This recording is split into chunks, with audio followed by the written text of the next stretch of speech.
If I piece this together, like wrist is hurt, elbow feels a little torn, like you feel a little lethargic, it's kind of painful waking up today. Yes. You're 31. Chronologically 31, but physically 78. Today, comedian Trevor Wallace joins me on Don't Die. You've heard his sketches. So it is a real Cybertruck if we want to take a photo. Wow. And heard him on Stiff Socks. If I'm putting anything in, I'm putting in my credit card and CVV and I'm paying for some OnlyFans. And no, he's never afraid to say exactly what's on his mind. I hate my doctor. It's always some random physician who's in a hurry. The nurse is like sweating. She's smoking a cigarette being like, well, you smoke or drink. I'm like, no, but you do. Today, we're going to put his health under a microscope. I feel like I'm doing everything wrong after I watch a video of yours. Is he as young as he acts? When do you shock your penis?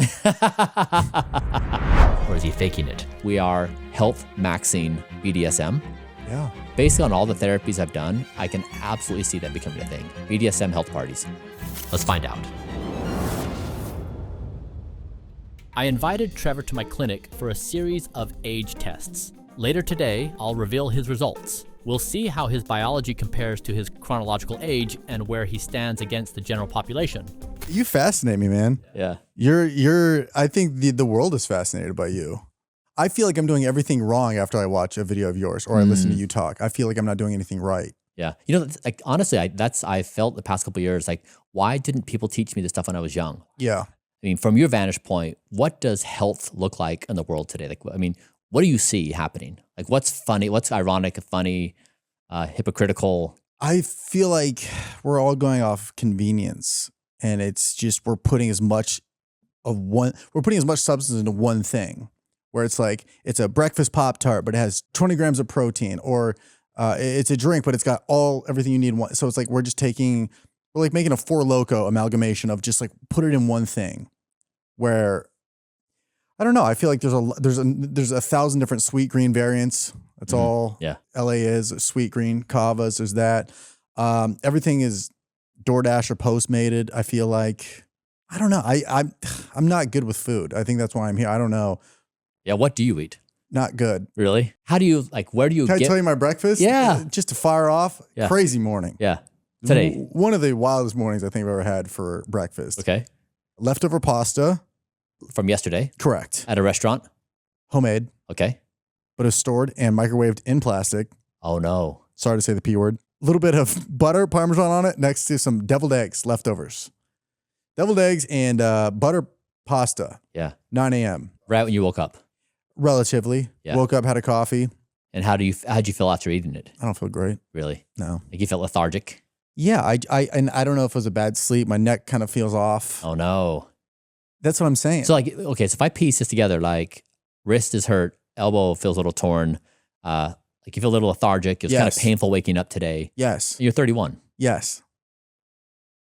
So chronologically 31, but physically 78. Yeah. Interesting. It's like, we don't know how others feel, but like generally, how do you feel in life? Oh, mentally or physically? Say both. Wow. I feel like I'm like the older I get, the more I like think about Post Malone's tattoo that says always tired. And I'm like, yeah, it checks out. I always feel tired, but I'm a hard worker. Yeah. I work 14-hour days. Yeah. You know, I do video stuff in the daytime, then I go do stand-up at night. So it's kind of always around the clock. So when I'm tired, I go, oh, it's because I'm working too much. And I used to just rely on, if I can sleep in on Saturday for as long as I can, that'll reset the week. That's what I used to be able to do when I was 22, 23. But now I do that. And now I'm like more tired when I wake up. What time did you go to bed last night? Relatively early, 11. 11. And you woke up what time? 7. And which is rare. I usually do like 2 to 9:30. That's pretty average. So like 7-ish hours. Yes. Today I was actually on my health and wellness. Woke up, rode the Peloton. You did? I was like, listen, I'm meeting the youngest man in the world. I need to get my heart rate in line for this. This is in your building or at your house? This is my place, yeah. Yeah. 15 minutes on the Peloton or what? 21. 21 minutes. It was 20 minutes, but I was like, let's give it an extra 1. Yeah.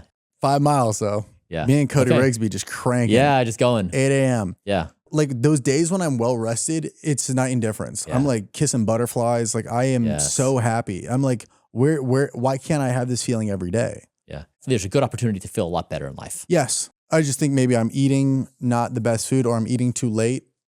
Or I think I have a lot of stimulants in my life where it's like, you know, I have a coffee in the morning and then like maybe a Celsius at like 2. Yeah.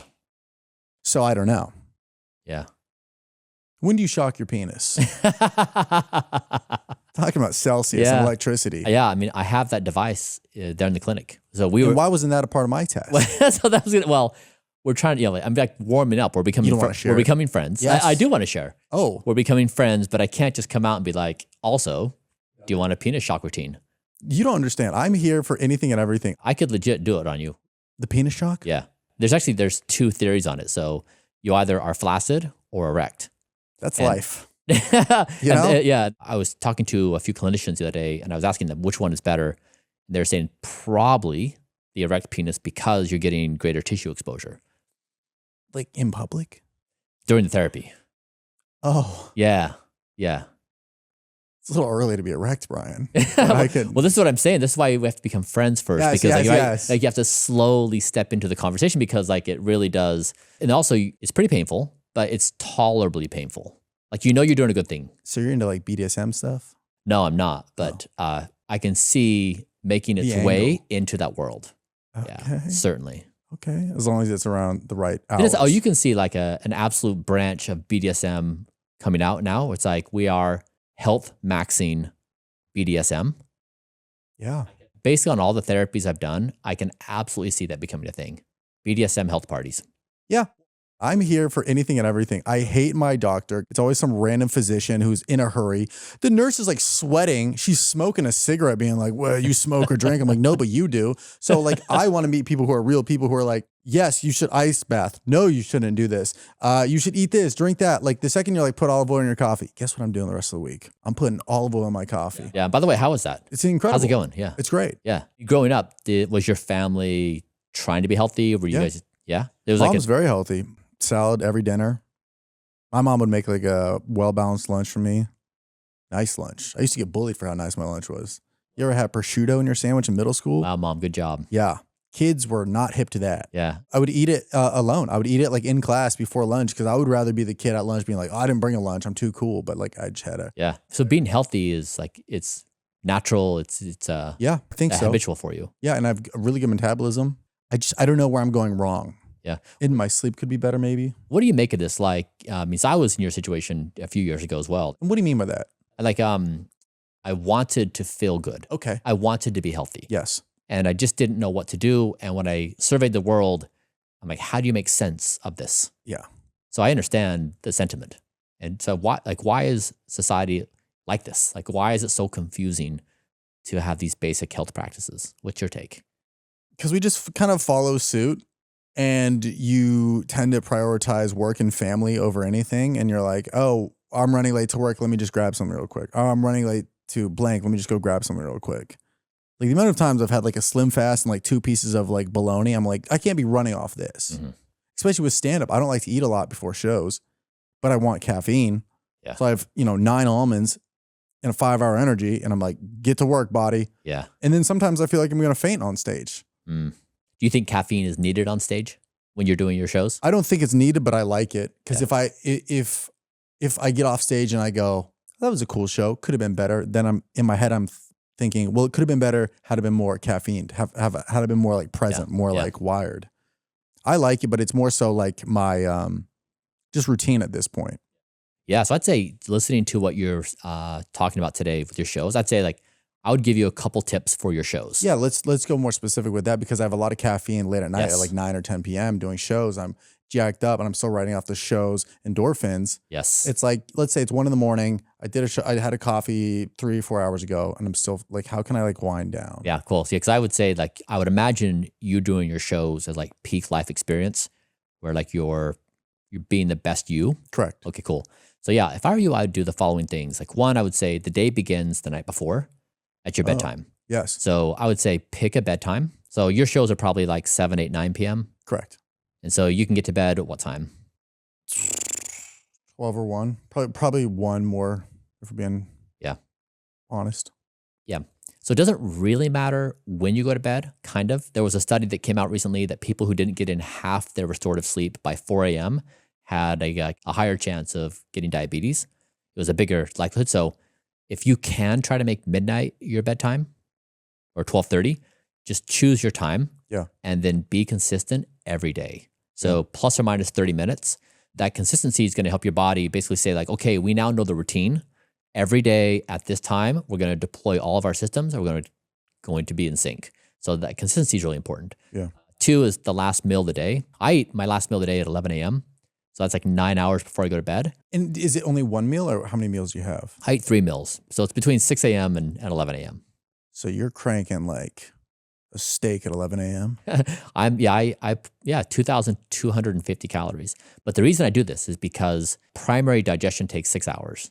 And so after that point, your body's like mostly done with it. You still have some large intestine stuff to do. But by the time I go to bed, my resting heart rate is about 44 beats per minute, Great. which is very low. Very slow. Exactly. And so my body is basically done with the task of digesting food.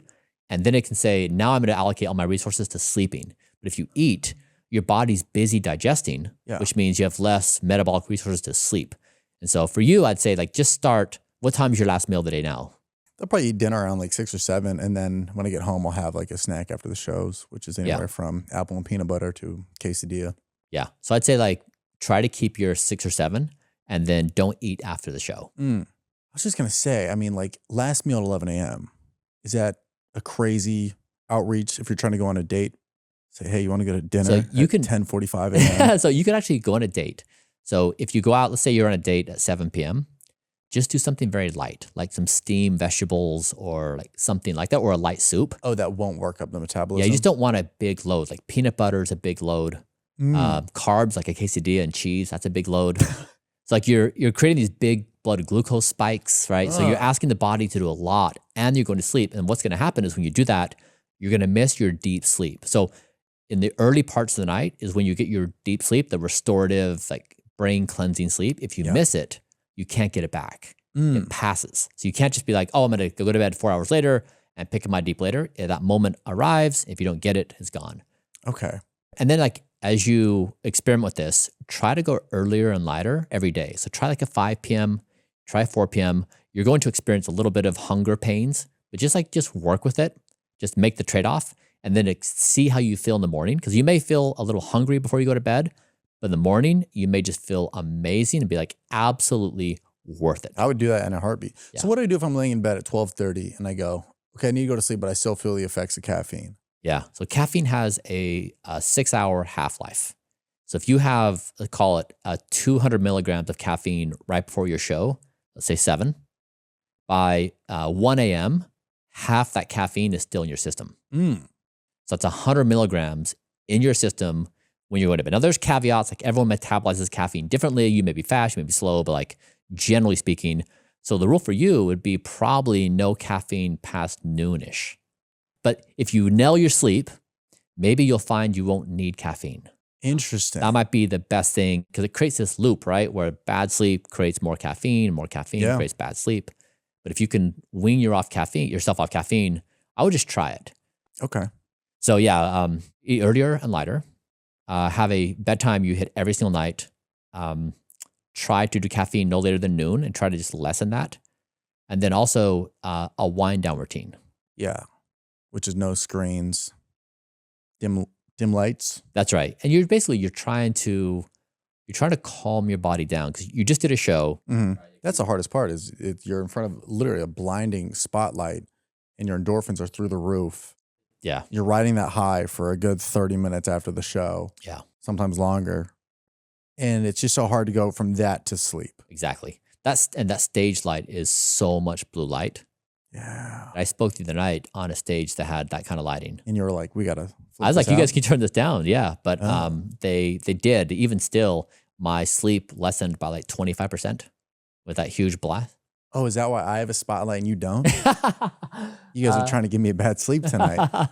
You go, okay, I see what's going on here. Yeah. Okay, and then what's the best thing you can have first thing in the morning?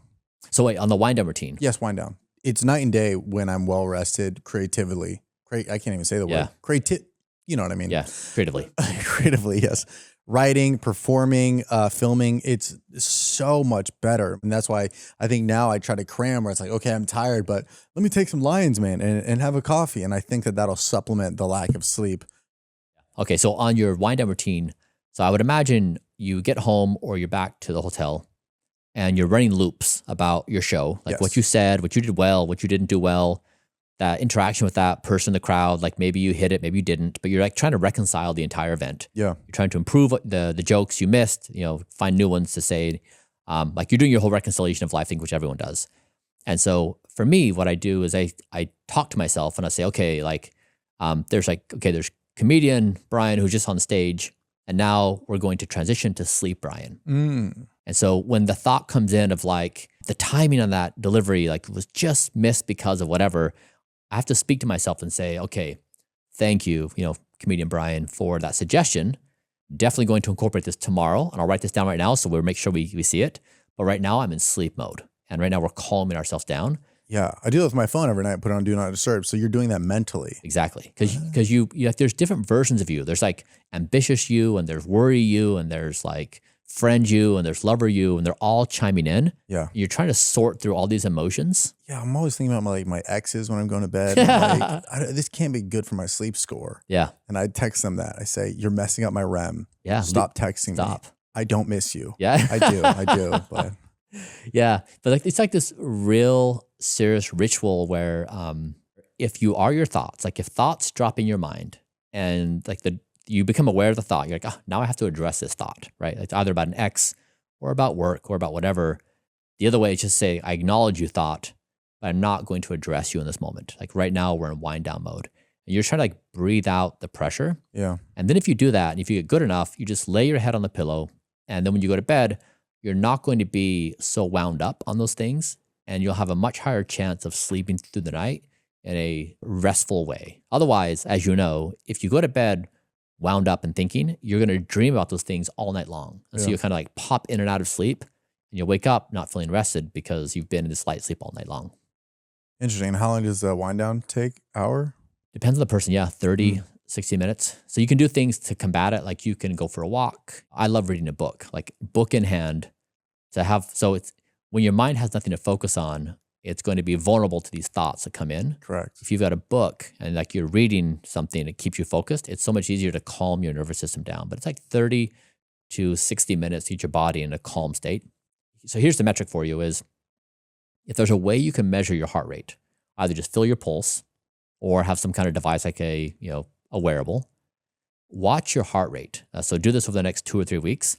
And I bet you through the combination of eating earlier, taking down the caffeine, doing your wind down routine, I bet you can drop your heart rate by 20 to 30%. Before going to bed? Yeah. Okay. When you do that, your sleep is going to probably increase by 30 to 40% in quality. It will be such a dramatic change for you. And what's the worst thing you can do before going to sleep? Just be on your phone? Yeah, eat, be on your phone, be in a fight, do something arousing, be anxious. Yeah, like those things will wreck sleep. Yeah, I gotta get in my I gotta rig it up, get some gaff and lighting in my room. Yeah. It's too bright. It's one mode, no dimmer. Yeah. Yeah, lights is hugely impactful for sleep.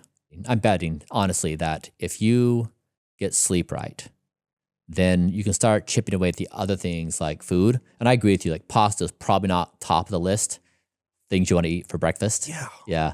And that's coming from a man who has dinner at 9 a.m. Yeah. So I master sleep first, then just a few things on the diet, and then incorporate a little exercise, and you will feel like a different human.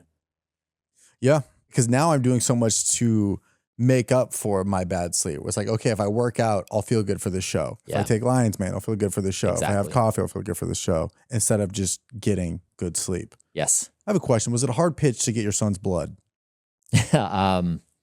Or did you give him your blood? I gave my dad my blood. Yes. Yeah. So, I mean, what happened is my father called me, and he was in a panic. And he said, I have too much blood. too much blood. What can I do with it? He said, I was just working on this thing at work, and I wrote this stuff on paper. I walked away, came back, and I realized it's a jumbled mess. He said, I'm losing my mind, and I didn't know it.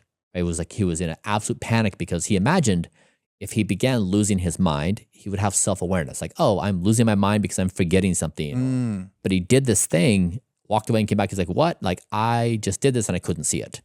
And so he's like, is there anything I can do to not lose my mind? And so I was like, hey, Dad, my team and I were just looking at these plasma exchanges, which they're showing early interest in, like cognitive decline.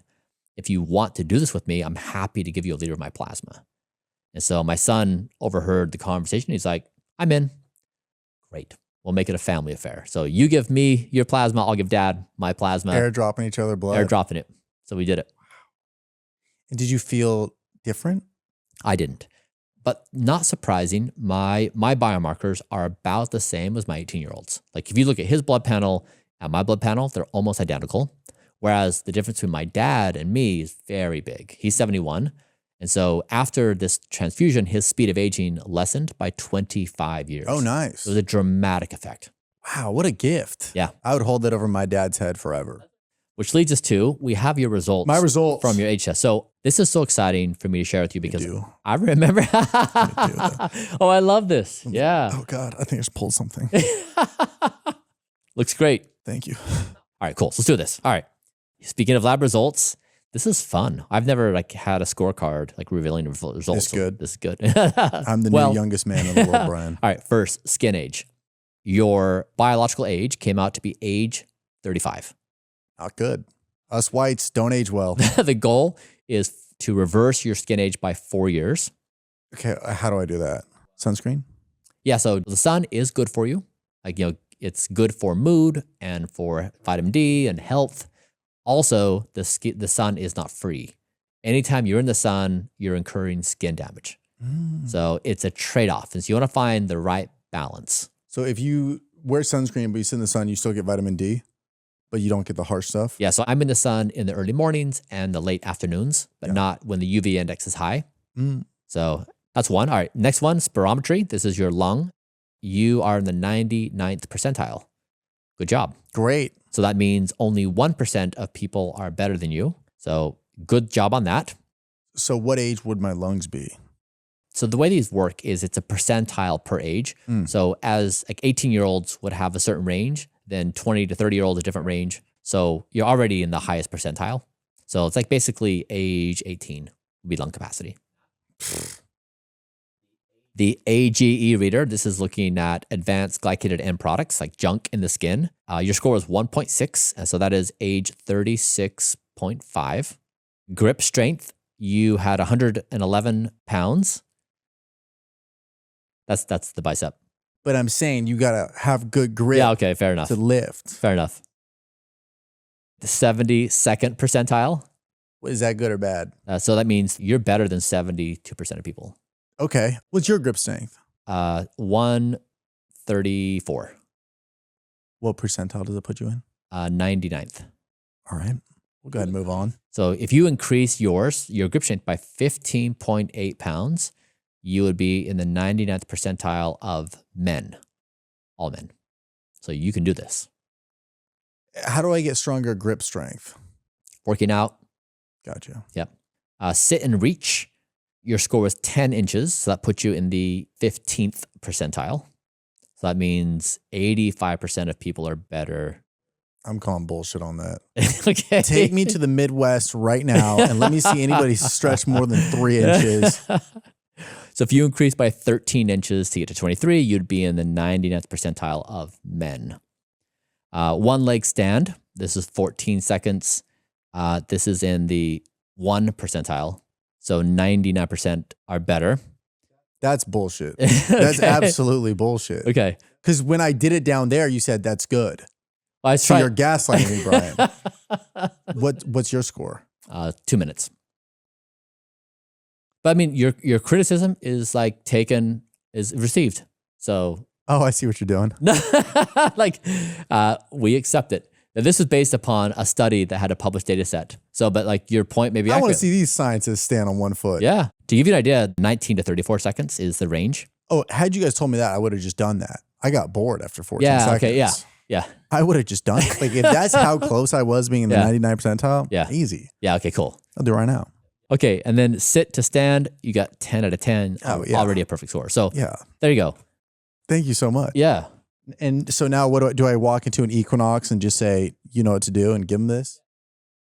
So combining this all together, I'm 31, but on paper, what would you say after looking at this? Biologically, you're a bit older than your chronological age in your skin health, in a few of the markers. But in others, like your lungs. Yeah, your lungs. Like, My so sit and this is the reach. thing. This is why age is complicated. And this is what we're talking about is like when you look at your whole body, all 70 organs plus your physical capacity, you realize like your body ages at different speeds, right? Your brain's different than your lungs different than your balance.